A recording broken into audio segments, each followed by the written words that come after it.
become doctors and lawyers, policemen and firemen. In my experience, Tom Brokaw was absolutely right to call them the greatest generation.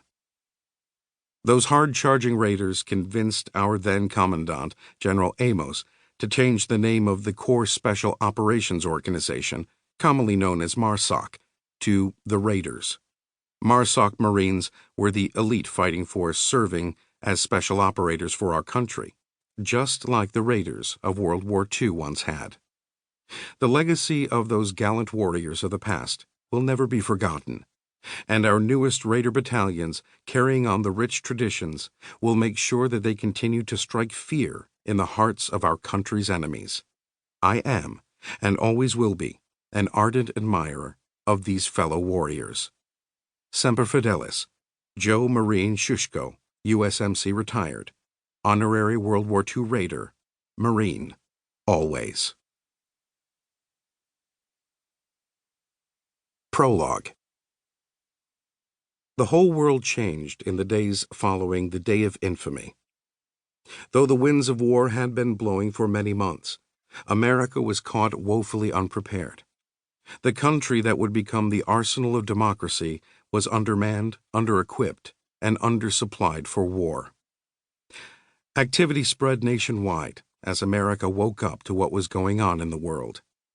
Every industry was transformed to meet the needs of the war effort.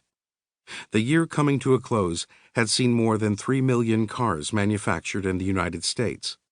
Only 139 more cars would be built nationwide over the remaining course of the war. Chrysler would produce fuselages, General Motors, airplane engines, guns, and tanks, and the Ford Motor Company, at its vast Willow Run plant in Ypsilanti, Michigan, would produce B-24 Liberators, long-range bombers with 1,550,000 parts each, much more complicated than the 15,000 parts per car. Yet miraculously, one enormous plane would come off the line every 63 minutes. The United States commercial production machine had morphed into American wartime production, an entirely different beast. The eye of a sleeping giant had suddenly snapped open. Yet as fiercely as this historically unprecedented manufacturing growth had ignited, an even more formidable force loomed on the horizon. Thousands upon thousands of American citizens volunteered to defend their country.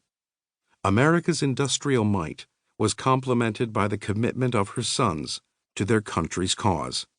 Young men from across the country made the difficult decision to volunteer for the military effort.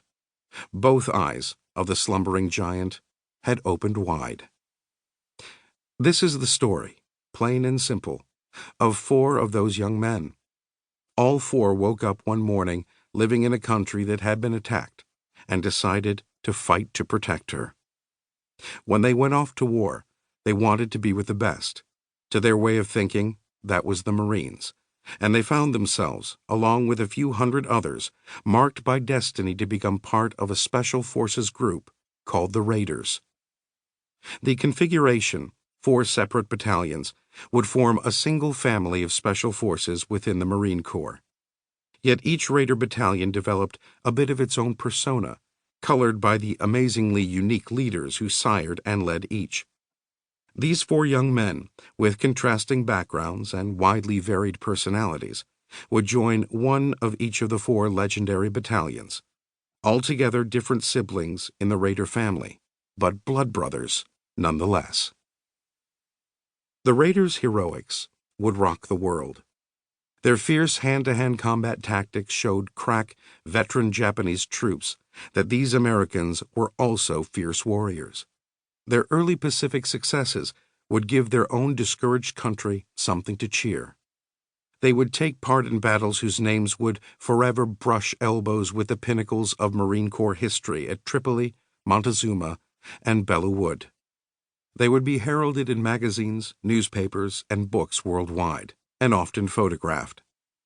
They carried special knives, including thin, wicked blades known as stilettos. They had their own patches, penned their own songs, and even invoked their own unique calls like Saddle Up and Gung Ho, the title Hollywood would use in the 40s.